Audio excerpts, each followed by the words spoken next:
Is the life for me. Land spreading out so far and wide. Keep Manhattan, just give me that countryside. New York is where I'd rather stay.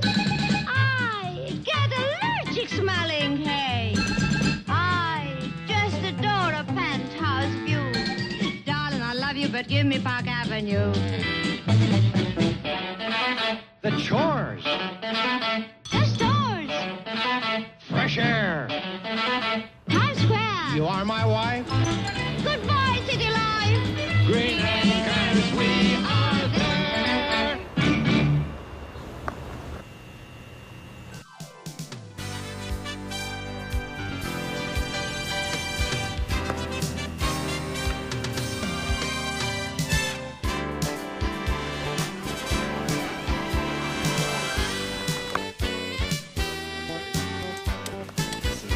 I'd like to introduce Michael Gerardo, who's back here for a second visit, and this is exciting because it's actually a joint recruitment that's being coordinated between the Division of Geriatrics and Gerontology, Geriatrics and Extended Care in the VA, and the verdict.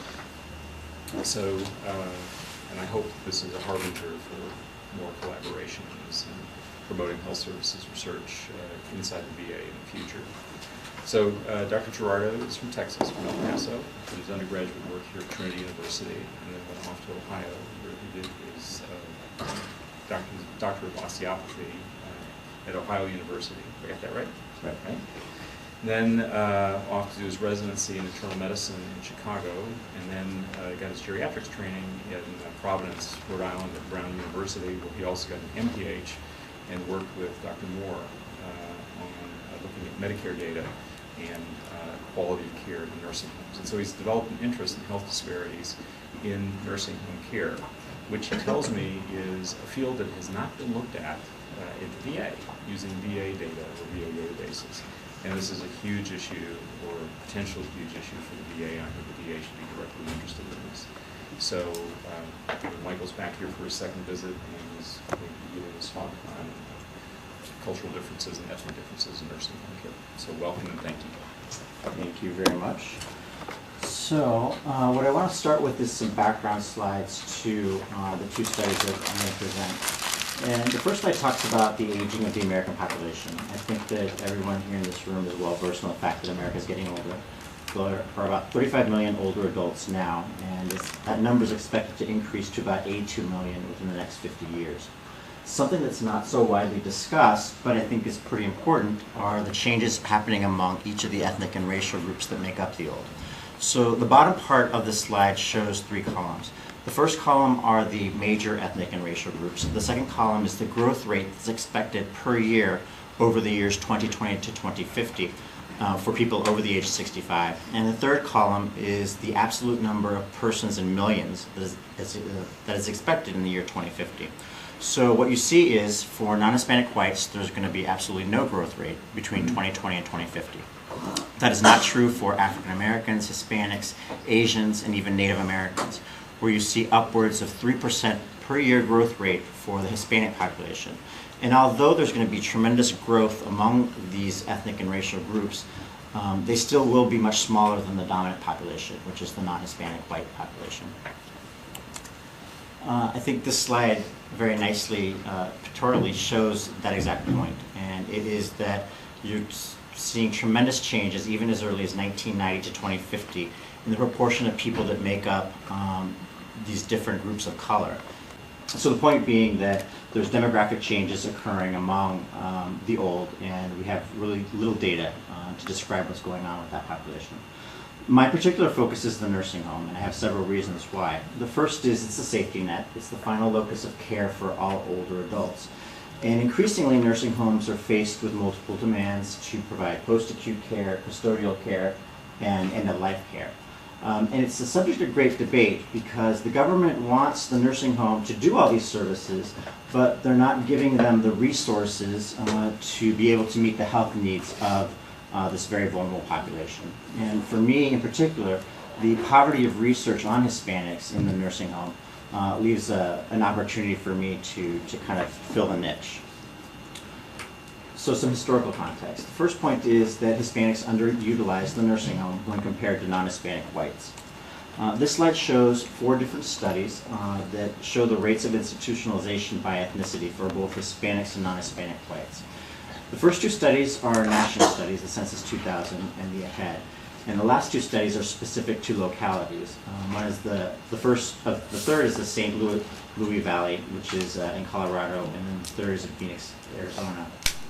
And what you see is across the board, whether you're looking nationally or in particular areas, Hispanics use the nursing home less than their non-Hispanic white counterparts. Second point is that the people who enter into the nursing home are very different. When you look at the socio-demographic characteristics of Hispanics and compare them to those characteristics of non-Hispanic whites, we find that they are extremely different people. And that's probably not surprising, but it's interesting to see how different they are. We know that Hispanics who enter into the nursing home are much more likely to be younger. They are more likely to be male. They have poor education. They carry greater cognitive and physical impairments, and they are more likely to be dependent upon Medicaid. And when we spoke previously on the other slide about Medicaid dependence, if Hispanics are going into these Medicaid predominant homes and they have more cognitive and physical impairments, then you would expect that the nursing homes they go into have less resources to meet their high demand needs. Third point is that related to acculturation. I think most authorities believe that there's a cultural preference among Hispanics to keep their elders at home. And I'm going to take a step back and talk about this idea of acculturation. So if it was to be put in one word, acculturation is a process whereby a group or an individual adapts to the newer host culture. So if you take Hispanics, for example, who migrate from Mexico to the United States, the host culture would be America and their previous culture would be Mexico. There are many ways in which people can become acculturated. They can learn the language of the dominant culture. They can begin to eat the foods of the dominant culture, watch TV in the language of the dominant culture, and or watch popular shows of the host culture, or begin to interact with members of the host culture socially. Not just at work, but actually socially engaging with them outside of work. But what appears to happen last, and this is some work done out of UCSF, the domain that appears to change last is that related to values, and in particularly family dynamics. So how you treat your old, who raises kids, these are the last components of acculturation that can stick with the family. Even though they outwardly appear to be acculturated, they may still maintain these values related to family dynamics. And this is where the authorities on this idea of acculturation protecting from nursing home placement get the idea that acculturation protects Hispanics from nursing home use. There have been several studies that have looked at the idea of acculturation and use of the nursing home by Hispanics. Jackie Angel and her group with the Hispanic EPIs found that foreign-born Hispanics, when they lost independence, were more likely to want to live with their family when you compared them to native-born Hispanics who preferred to go into some type of institutionalized setting. She also showed that late-life immigrants were less likely to die in the nursing home.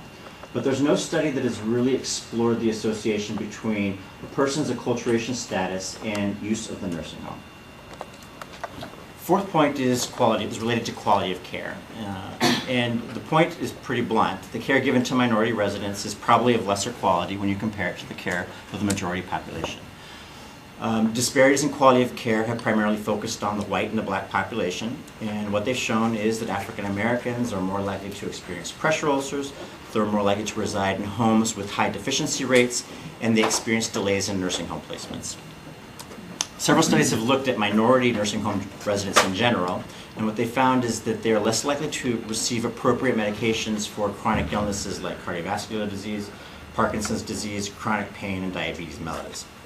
And even though they have a higher propensity to have these diseases, the nursing homes aren't meeting these needs. What's interesting about these studies is that none of these studies address issues that are unique to the Hispanic population, primarily speaking Spanish and culture. And there have been no studies, that, at least that I'm aware of to date, that have examined quality of care differences for the Hispanic nursing home resident. So I had 2 research questions. The first one is there an association between acculturation and the use of the nursing home by Hispanics? And the second one, does the quality of nursing home care differ between Hispanics and non-Hispanic whites? And we'll go into each separately. So for the first, question, the objective was to describe skilled admission rates for Hispanics and non-Hispanic whites in the state of Texas, and then to examine any association between the county concentration of foreign-born Hispanics and the rate of SNF use by the Hispanic population. We used 3 data sets, the minimum data set, which I'll explain in the next slide, and in order to determine whether something was a skilled admission, we linked that to a Medicare inpatient claim to the MDS admission. And then we also used the 2000 census population estimates for our county demographics. So the MDS is federally mandated and it is maintained in a repository by CMS. It contains record level information on demographics, clinical and functional data. And I've listed all the domains that are covered. It's pretty extensive, but by and large, it's meant to identify whether or not there are any changes occurring within the patients in the nursing home setting. The data is gathered for all admissions to Medicare and Medicaid certified nursing homes, and there have been very elegant studies that have shown reliability and validity for these data and suggest that they are useful in the use of clinical applications, epidemiologic, and policy research studies. It's completed by staff on admission, quarterly, annually, and whenever there is a change in the person's condition. We looked at all residents who were admitted for a skilled state to nursing homes in Texas during the year 2000. Our county restrictions was that they had to have at least 1 Hispanic admitted for SNF. So there's 255 counties in Texas, and we had 253 counties used in this analysis. Our resident restriction was that they either be Hispanic or non-Hispanic white. That gave us about 8,000 persons of Hispanic or non-Hispanic white ethnicity. We determined the SNF admission rate in this fashion. The numerator was the number of SNF admissions in a county, and the denominator was the number of persons over the age of 65 in that county. Measuring acculturation was a little bit more difficult, and so I want to take a step back and talk about how people have measured acculturation previously and then how we decided to measure it. By and large, acculturation is measured as a proxy variable. What was your age when you migrated? We know that people that migrate late in life are less likely to be acculturated. Were you born in the United States or were you born somewhere else? People that are born somewhere else are less likely to be acculturated.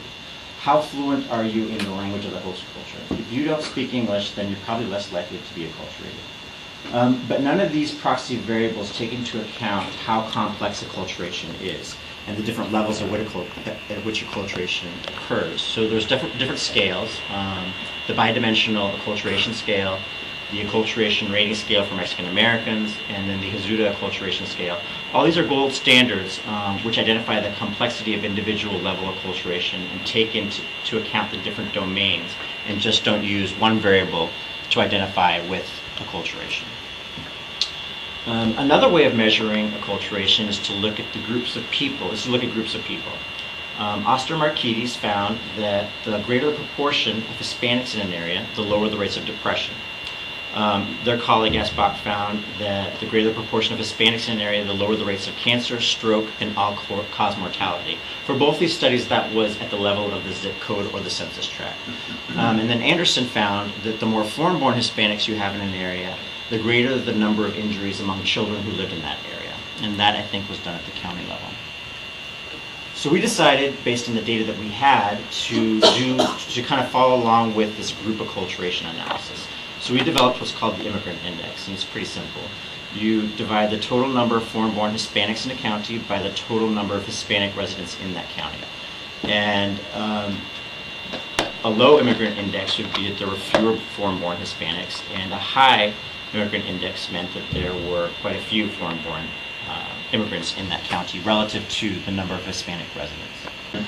By our geography department at Brown, and the darker the color, the greater the concentration of immigrants relative to the Hispanic population.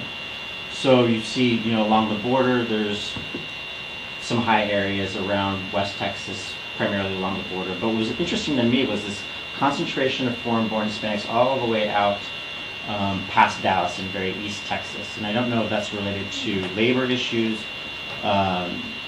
with younger immigrants coming into the United States from Mexico to do labor, and that's where they're housed right now. Is my sense as to why you have that dark concentration in East Texas. So this is that ratio you were talking about? Right. This is the immigrant index, right? So the darker the color, the greater the number of foreign-born Hispanics relative to the number of Hispanics that live in that county. Our unit of analysis is the county, and we adjusted the SNF admission rates for age and gender. And then, in order to examine the relationship between Hispanics and non-Hispanic whites, we used rate ratio. The numerator was the Hispanic admission rate, and the denominator was the non-Hispanic white admission rate. So a rate ratio of 1 meant that there was no difference between Hispanics and non-Hispanic whites. So this table shows the rate ratio by the immigrant index. And what you find across, so we'll start with the SNF admissions. So the x-axis is the SNF admissions and then the total admissions according to the immigrant index. And the y-axis is the rate ratio. And what you find, we'll start with SNF admissions, and what you find is that Hispanics across the board are less likely than their non-Hispanic white counterparts to use the nursing home. And that difference is greater, it becomes more extreme the greater the number of foreign-born Hispanics in an area. So the greater the immigrant index, the greater the difference between whites and non-Hispanic whites in nursing homes is, suggesting, at least on this bivariate level, which is age and sex adjusted, that acculturation or group acculturation plays some role in nursing home use by the Hispanic population. So then the question was, okay, you know, you have this variable, what does it really mean? So we decided to put into a regression model all the other county characteristics that may explain the difference between non-Hispanic whites and Hispanics in terms of use of the nursing home. And so quickly I'll go through the things we adjusted for. So median Hispanic income, average household size, you know, how many people lived at home to take care of someone, the proportion of people who are over the age of 65 who lived alone, the proportion of people who were 65 in the county, and the nursing home bed supply.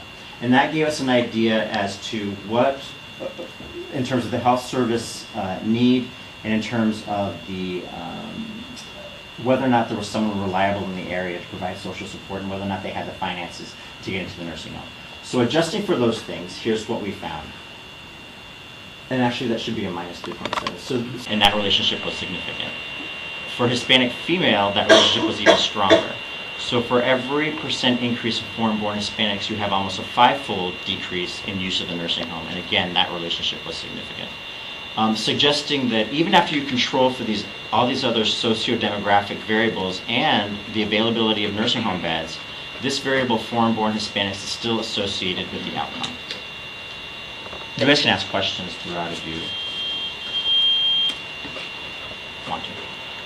There's certain limitations to the study. This is group acculturation, and you shouldn't generalize this to individual data. What I'm not saying is that a person who is this level of acculturation will or will not use the nursing home. I'm just saying that where a person lives may predict whether or not they're going to use the nursing home. Another limitation is that related to ethnicity.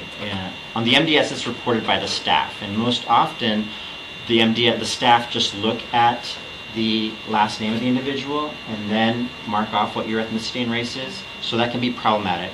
The second issue is that it's self-reported on the census. So we have 2 mechanisms for identifying ethnicity from 2 different data sets. Another limitation is that this is cross-sectional, so it doesn't allow us to determine the nature of the relationship between nursing home use and ethnicity. And the final limitation, maybe the most important, is that census underreports undocumented immigrants. And when we're using a variable like the proportion of foreign-born immigrants, if we have undocumented immigrants not being counted, that may skew the data. But that having been said, the relationship is pretty strong, which we saw in the regression model. So some conclusions. The first is that there is variation in skilled nursing home use that in part appears to be related to the cultural character of an area. And this data seems to suggest that Hispanics may be acculturating into the nursing home system. We know that now African American nursing home use exceeds the non-Hispanic white population. That wasn't true even 5 or 7 years ago. African Americans did not use the nursing home as much as the white population. Now they use it more. And it appears that Hispanics, like their black counterparts, may be more willing to use the nursing home for long-term care needs. And then the third point there is that really what the question this begs is, where are these people going to? If they're not going to the nursing home for skilled care, are they going home for skilled care, or are they not even aware that they're eligible for skilled care and they're going without skilled care? And I think that would probably be a nice study to find out where these people are going to in place of the nursing home for skilled services. The second research question is related to quality of care differences for Hispanics and compared to non-Hispanic whites. The objective was to compare Hispanics and non-Hispanic white residents with respect to pressure ulcer prevalence, and that was a quality indicator that we had available to us. There are many quality indicators in the nursing home setting, but this was the one that was available at the time. And then we wanted to evaluate the role of resident characteristics in explaining the differences between Hispanics and non-Hispanic whites. So our sample base included all residents in California, Arizona, New Mexico, and Texas. And the reason we did this was to reduce the heterogeneity of the Hispanic population to simply Mexican American. This older cohort of Hispanics is very likely upwards of 90 to 95% to be of Mexican descent. The analysis was done at the second quarter of 2000, and if we had more than one assessment in the second quarter, we took the last assessment in that quarter. The county restrictions, we didn't want to look at any non-rural counties because they have different nursing home use patterns for both the Hispanic population and the non-Hispanic white population. We wanted to look at freestanding nursing homes and nursing homes with greater than 50 beds. We wanted to look at long-stay residents, those residents that have been in the nursing home setting for about 90 days, who are 65 years of age or older, and of Hispanic, non-Hispanic, black, or non-Hispanic white ethnic and racial background. So we defined our outcome as the pressure ulcer, and it was having a pressure ulcer was having a stage 2 to stage 3, there's a stage 4 pressure ulcer, and not having a pressure ulcer was simply not having a pressure ulcer. We excluded stage 1 pressure ulcers from the analysis because they're under-measured in the black and Hispanic population. And that's pretty much come from work with Berlowitz, who has done a lot of pressure ulcer studies. We dichotomized the variable, as it says there. One is having the pressure ulcer, 2 to 4, and 0 meaning not having a pressure ulcer at the MDS assessment. So here were the resident characteristics that we thought might influence the relationship between ethnicity, race, and pressure ulcer prevalence. Age, the older you are, the more likely you are to have. We know that age is associated with pressure ulcer prevalence. Gender's been shown in several studies. We included primary language just to see what the effect was, but I can tell you that primary language had no effect. And then the rest of the determinants that are listed there were included based on Berlowitz's work on risk adjustment for pressure ulcers. And all these comorbidities or measures of functional status predispose a person to pressure ulcers, and we know that a person with any of these comorbidities is at higher risk for having a pressure ulcer. And so we wanted to include these in the model so that we could say it's not because Hispanics are more likely to have COPD or more likely to have diabetes, it's because they're Hispanic. What gender is more likely to have pressure ulcers? Females are more likely to have pressure ulcers because that's because there's more females in the nursing home setting. So if you look at and the other characteristic we wanted to include was a facility characteristic, the concentration of Hispanics within a facility. Vince Moore and some of his colleagues had just published a paper, Driven to Tears, previously, which showed that the higher the concentration of African Americans within a nursing home, the more likely that nursing home offered poor care. So we decided to add this variable in to see if we would see the same phenomenon for Hispanics as has been seen for African Americans. So again, this is a cross-sectional analysis that is conducted at the resident level, and the effect estimates were odds ratios, which were shown with logistic regression.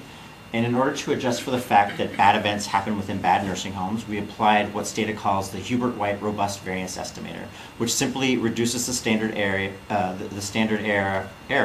around the parameter of the estimate to adjust for this clustering of bad events within a facility. So now you can go to your handouts and we can look at the results. So table 1 is just the characteristics, is the baseline characteristics for the nursing home residents. There wasn't any difference in age between the 3 groups. Non-Hispanic whites tended to be more likely to be female. As far as the comorbidities, non-Hispanic whites were more likely to have dementia, heart failure, COPD, hip fracture, and cancer.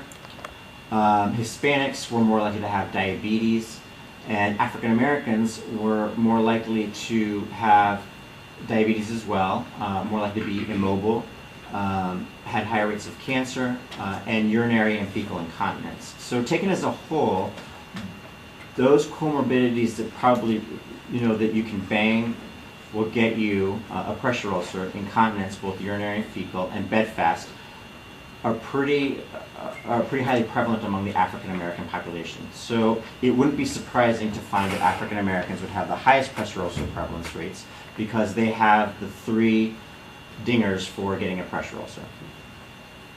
So if you look at the next table, is table 2.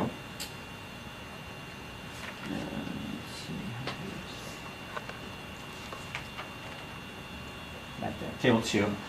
And the only point that I think that is important, well, I'll bring you to the table. This table shows stage 2 through stage 4 pressure ulcers is the first column, and then it shows you the proportion of people who have a pressure ulcer for the non-Hispanic white, Hispanic, and non-Hispanic black population, and the confidence intervals are presented there. And what you find, regardless of the stage of the pressure ulcer, or whether you group them as stage 2 to stage 4, African Americans have a higher prevalence of pressure ulcers. And that relationship is significant when you compare them to the other groups. Hispanics fall somewhere in the middle, and then non-Hispanic whites have the fewest pressure ulcers. And those relationships are different based on the confidence intervals, or significantly different based on the confidence intervals. Table 3 shows the facility characteristics according to the concentration of Hispanic residents. So we know that certain facility characteristics predispose a nursing home to providing bad care. The first is how many of your patients are Medicaid payer. The higher the Medicaid payer mix, the more likely the nursing home is at providing bad care. So as you see, as the Hispanic concentration increases, so too does the proportion of people who are Medicaid payers. We also know that for-profit status is associated with bad care. And again, what you see is as the proportion of Hispanic residents in a nursing facility increases, so too does the likelihood of that nursing home being for-profit status. And again, these relationships are different between the concentration of Hispanic residents within a facility. This slide right here shows the varying proportion of Hispanics in a nursing home. That's quintile 1 to quintile 5 on the y-axis, and on the x-axis is the proportion of pressure ulcers within that group.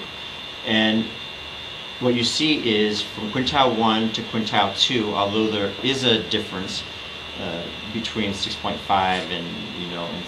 and 7, that relationship is significantly different. Where you begin to see a difference between quintile 1, where there are no Hispanic residents, and is at quintile 3. So quintile 1 to quintile 3, there definitely is a difference in terms of the proportion of people who will have a pressure ulcer.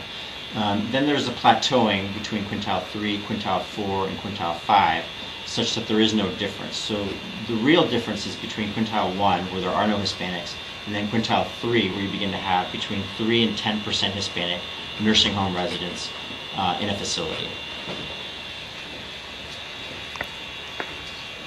And then table 4 is the regression model. So if you look at model 1, that's simply the bivariate association between ethnicity, race, and the outcome. Hispanics and African Americans are both more likely to have a pressure ulcer. Then based on Berlowitz's work on pressure ulcers, we added these comorbidities. And what we found was that still Hispanic ethnicity and black race are associated with having a pressure ulcer. What was interesting was that when we added the nursing home concentration of Hispanics to the model, the relationship between Hispanic, right there, between Hispanic and pressure ulcer was no longer significant. I mean, it teeters on significance, but at least by standard definition, it's not significant. suggesting that it's not the fact that people are Hispanic, but it's the type of nursing homes that Hispanics are going to. So it's not really that, so-and-so is Hispanic and gets into a nursing home is going to have bad outcome. It's that a person who is of Hispanic ethnicity is more likely to end up in one of these high Hispanic homes, and it's something about these high Hispanic homes is then leading to the pressure ulcer. And between the resident characteristics of Model 2 and Model 3, they're absolutely the same. There is no difference between the resident characteristics. So that suggests that even if you intervene on these medical problems, you may be unable to change the prevalence of pressure ulcers. So there's got to be something else you have to intervene on in order to reduce pressure ulcer rates. The definition of pressure ulcer is people that have any type of pressure ulcer during the stay in the nursing home, or people that didn't have a pressure ulcer and develop a pressure ulcer in the nursing home. Yeah, this is your first. This is people with a pressure ulcer in the nursing home. It's not nursing home acquired pressure ulcers. These are simply people at this quarter, how many people had a pressure ulcer, irregardless of whether or not they developed that pressure in the nursing home or whether or not they came with a pressure ulcer to the nursing home. So that's one of the limitations that I'll talk about in the study. But yeah, you're right. It's just who has a pressure ulcer at this exact point in time. It's not necessarily did they develop the pressure ulcer while they were in the nursing home. So it's a point prevalent. Right. Point prevalent. These are right, exactly. These are prevalence estimates. Right, And so exactly. you have a variable that is called time, for how long will these people in the nursing home? Well, really, what you would do, and what I would hope to do for the next study would be to just take a cohort of individuals who don't have pressure ulcer when they come in, and then you measure, and then at some point later, then you look at who has the pressure ulcer, who doesn't have the pressure ulcer, and then you look at these variables and see how it affected the outcome. So that way you can determine nursing home acquired pressure ulcers. So take a quarter of people who don't have pressure ulcers is how I would do this. Well, I would also suggest that perhaps you could look at time to survival. So when the pressure ulcer actually appear, you can do that from the existing data. Something like a survival curve kind of deal. So I don't think that is not possible. Yeah, I don't think with the MDS that would be possible because these things are done. Quarterly, and then they're not done. They're done quarterly when there's a change in condition, annually, and at admission. Right. So you may not be able to get a good proxy for time in terms of if you really want to measure how long it took someone to get the pressure ulcer. It may be you just want to have people who come in at time 0 and a month later you look at the pressure ulcers, because that's really probably where the relationship is between the development of pressure ulcers and whatever it is that's going on in the nursing home with the development of pressure ulcers. I don't think waiting an entire quarter, I think you'd miss things. Because one of the things that you suggested earlier was that Hispanics want to stay home. No? Right. What if the reason that these guys are admitted to the nursing home is because their care is so bad at home that they started to develop pressure ulcers and the family realized, oh, we cannot take care of this guy anymore, we're going to have to put him in a nursing home, compared to the other people that put their patients in nursing homes for other type of purposes and not necessarily just because they care. And that's what we think is happening. There's a higher level of cognitive impairment. Right. That's exactly what we think is happening, and what the authorities call this is the use of last resort. Is that Hispanics don't use the nursing home the way other groups use the nursing home. They use it until they ultimately cannot handle mom or dad, whether it's that she's wandering out in the streets, or that he's incontinent all the time, or that he has a pressure ulcer. These people come into the nursing home with so many cognitive and physical impairments that it's likely that they had some type of underlying dermal damage before they got into the nursing home. And it's not necessarily a relationship to the nursing home, but to the problem itself in terms of waiting to the last minute to get into the nursing home. So that's why it would be important to do the study as nursing home acquired pressure ulcers and take a cohort of people without pressure ulcers and then do the study from that point forward. And then the other thing, Model 3 also includes, we also included Medicaid payer mix and for-profit status in the model. suggesting that it's neither of these variables that are related to the proportion of Hispanics in a nursing home. That it's some factor outside of not having the resources to pay for, or not having the resources to meet the needs of the Hispanic population. Yep. Index has been used, but that was more for nutritional status. So the poorer your nutritional status, the more likely you are to develop a pressure ulcer. It wasn't used in the way that you suggested, although that makes sense to me in terms of being able to do the appropriate turning and all the work that's required to reduce pressure ulcers. Male-female differences in size. Right. Right. Caregiver, heavy, dependent male, transfer, turning. Right. That I would think might increase the risk. Right. Right. Right. Well, the bonier you are, the more bony And that's- It does, but you can, if you're light and you've got pressure relieving surfaces, you're easier to turn. And there should be less pressure on the areas compared to somebody who's heavier. But then, why should the blacks have a persistently higher risk for pressure disorders? Because they don't get screened for stage 1 pressure ulcers, because it's just so hard to see a stage 1 pressure ulcer in an African American. It's missed. And so it goes on to develop a stage 2, and once it enters stage 2 to stage 3, it's almost impossible to revert. Is the thinking? That is why African Americans, and not only do they have a higher prevalence of the diabetes and all the other comorbidities that lead to pressure ulcers, but nursing home staff and nurses and physicians were not very well trained in being able to capture whatever dermal differences you would need to see in an African American, as opposed to a white person where you can pick that up. Is what the right is what the so we're missing the early ones. We're missing the early ones. If you do the proportion of African Americans, would you see similar results? Yes, and that's the reason we put this variable in, was that Vince had done this with the proportion of African Americans, and I think they looked at restraints and hospitalizations, and they found that again that this was related to that. And Vince, in their paper, they write that it's the resources the nursing home has to meet these high demand patients, and when you're in a high Medicaid payer mix nursing home, but the patients are very complicated and you have high nurse turnover, and that then leads to a gap between the nursing home's ability to provide care for a very sick population.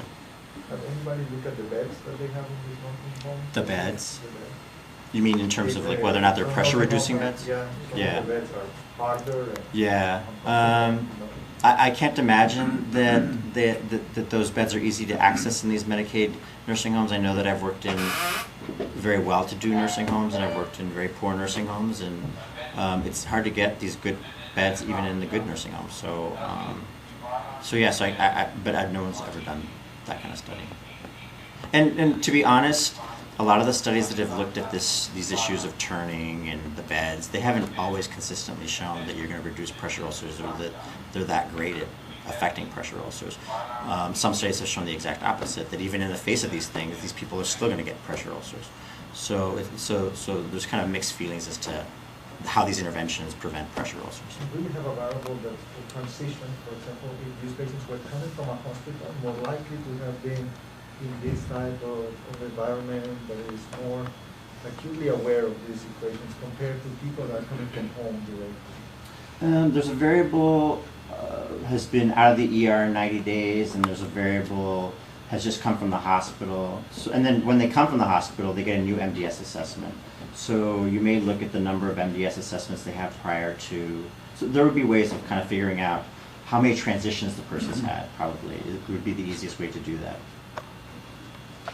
So do we know anything about the characteristics of nursing homes where people are less likely to get pressure ulcers? Do you know anything about the characteristics? They're non-profit. So they're more so the more Hispanics there are in a nursing home, the more likely it is to be for-profit, and the more likely it is to be Medicaid payer mix. So those are, and that's consistent with the Driven to Tears paper, which showed that that these variables are associated with bad care for African Americans. In terms of staffing ratios or I didn't. types of training of staff. So you could get from Oscar, you could get nurse to nurse aide ratio. You could get the number of nursing aid hours. So there's some nurse variables you could get, but then time spent with the patient you wouldn't be able to get. That's not recorded anywhere or available. There's There's been some research done by Nick Castle, Vita Cash, Catherine Hall, and Charles Phillips looking at case mix, acuity in nursing homes related to quality. No, Ruth Anderson and Ruth Yano done some work looking at organizational structure of nursing, sort of how hierarchical the leadership structure is. And in nursing homes where the nurses' aides have more ability to self-organize and more say over how they do their tasks, those nursing homes tend to have better outcomes. I don't remember specifically about pressure ulcers or scores. Right. And so that data probably is not secondary data that you could get from the MDS or No, the that was a Oscar. primary data set, and it was actually nursing homes here in the state of Texas where they collected that. Right. And then the case mix variables have also had mixed results in terms of what they actually do mean and whether or not they're actually measuring a discrepancy between the resources the nursing home has to meet the high needs. So, but these two variables for sure are consistently and always across the board associated with bad care.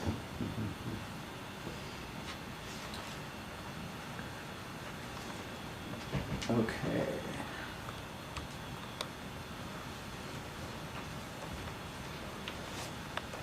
So, then we wanted to look at what is the predicted probability based on the regression model of a Hispanic entering into the nursing facility having a pressure ulcer. So all things being equal, how likely is a Hispanic who goes into quintile 2 to get a pressure ulcer?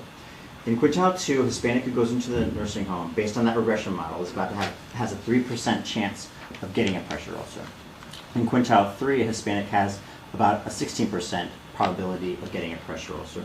That increases to about 25% in quintile 4, and about half of all residents in nursing homes with the highest concentration of Hispanics will have a nursing home. And these relationships are all significantly different from one to the other, suggesting that it's not simply the nursing homes that people are being sorted to, but that the actual probability of having a pressure ulcer increases for the Hispanic the more Hispanics there are in that nursing home. So the summary is this. We know that Hispanics are more likely than their non-Hispanic white counterparts to get a pressure ulcer, and that risk increases with the greater proportion of Hispanics in the nursing home. Resident characteristics, like the comorbidities that we had listed in the second model, explain the greatest difference between the groups. And future research, as you suggested, should be done on nursing home acquired pressure ulcers so that we can get a better sense as to whether or not it's the nursing home itself that's leading to, or some facet about the nursing home that's leading to the pressure ulcer, rather than some event prior to nursing home admission that's leading to the pressure ulcer. And that is it. So what's the biologic plausibility of explanation for why resident characteristics explain all those? If you look at all those, if you look at from number 4 down, all of those. No, let's back up. You're saying that it's the percent of residents in the nursing home who are Hispanic is a strong predictor of the likelihood that an individual will get a pressure ulcer. So what is it about the portion of residents in a facility that are Hispanic that connect the dots for me? How does that end up I think it's a marker for the resources the nursing home has to meet the need, these high demand needs. So that's one hypothesis, is that it's resources. So, and then if you look at these nursing homes, so first it's the resources, and I think the resources then translates into the issues with nurse and nurse aides. So the higher the nurse aide the higher the nurse aide turnover, the less likely they feel empowered in the work that they do, the less mobility they have in the environment they work in. All these things are also strong predictors of nursing home placement, and we know that those events are most likely to happen in these poor nursing homes. So we could look at employee turnover.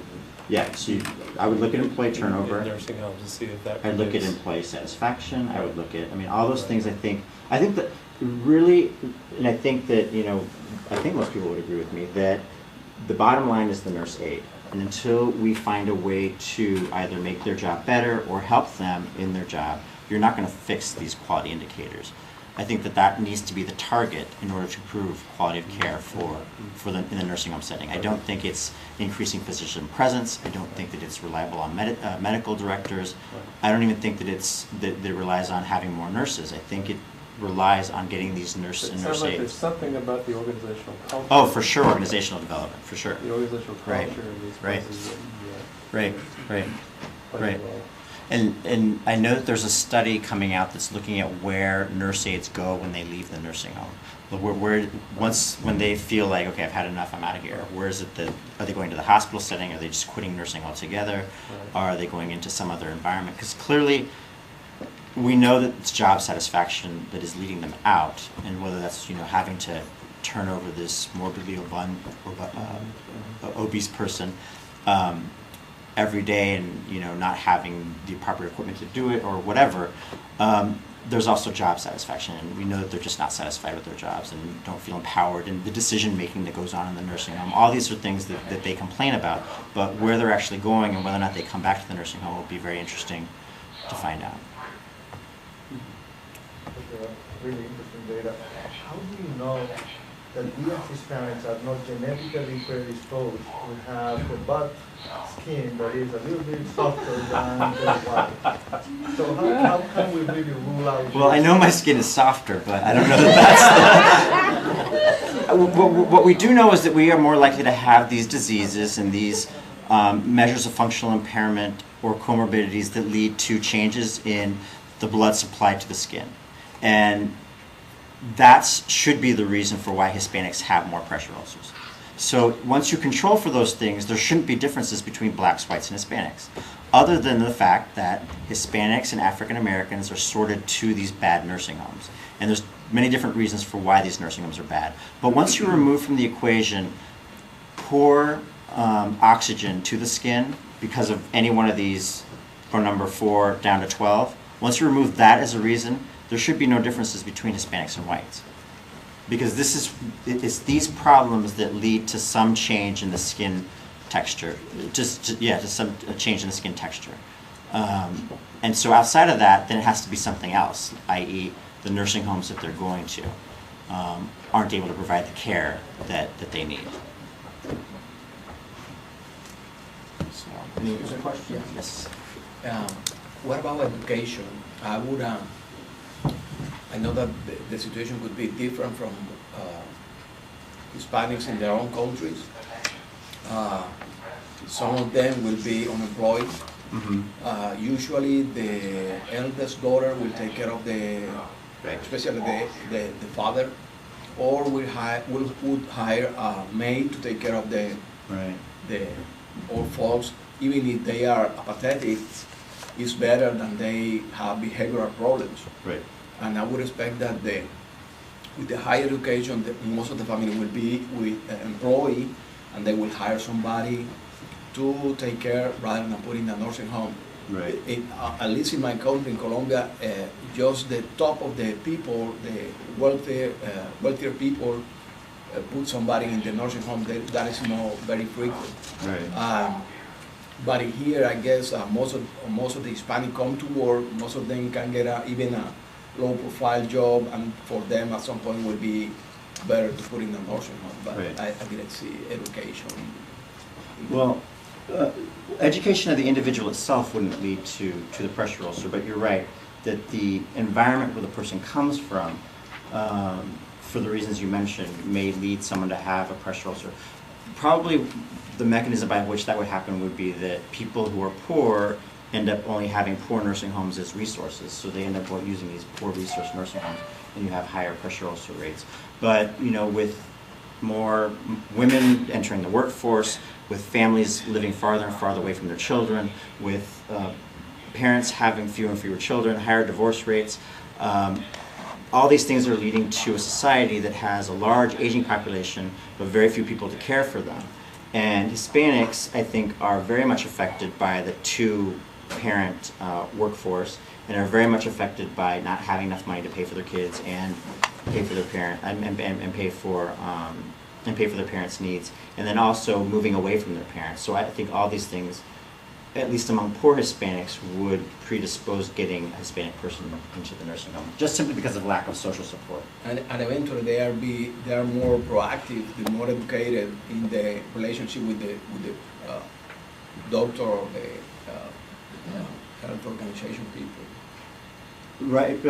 Yeah. So that gets into an entirely different topic about when Hispanics go into a nursing home, how do they interact with the nurse and nurse staff? And one of the things that we found is that, at least anecdotally, is that these high Medicaid nursing homes are so overwhelmed with the amount of work that they have to do, they really don't have time to have these long conversations and these care groups about what's going on with mom or dad. That's not true for the nursing homes who are trying to market what they're able to do for your mom and dad. So they can pontificate all they want about how to care for mom and dad.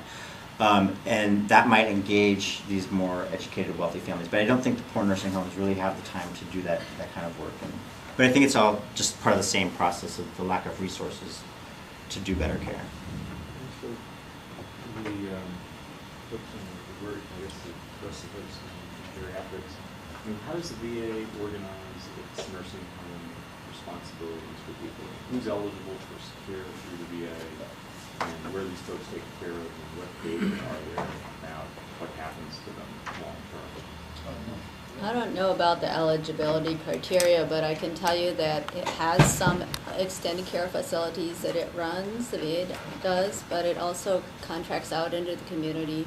And that the data that comes from the VA nursing homes is collected just like other inpatient data are collected, but a lot of the community-based nursing home data are not available.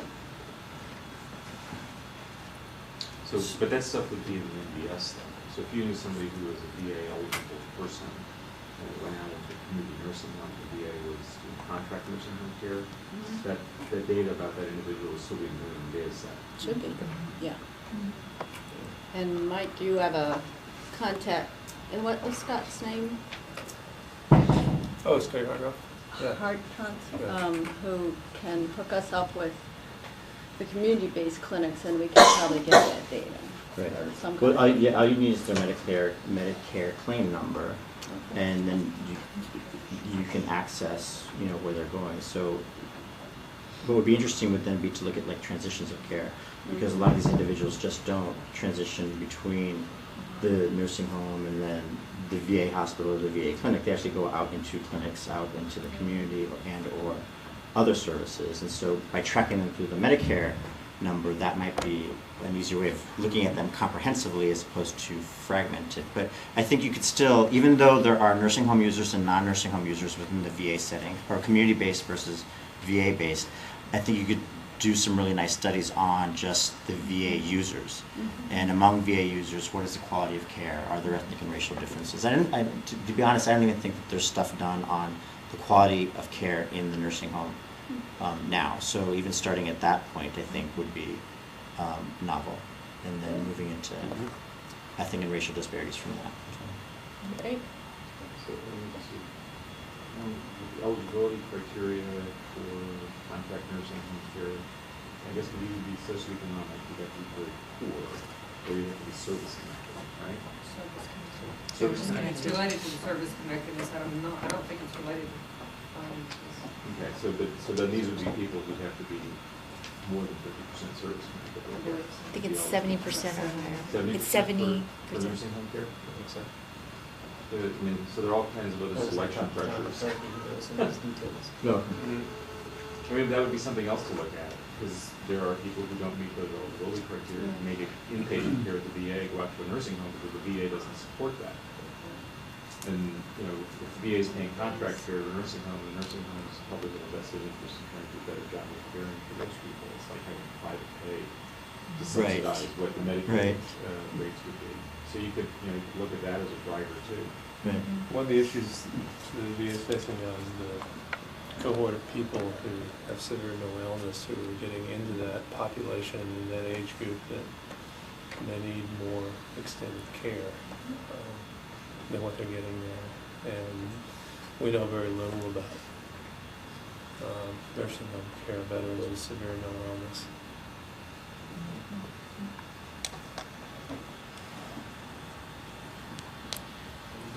Any other questions for Michael? Thank you all. Great attendance. Thank you.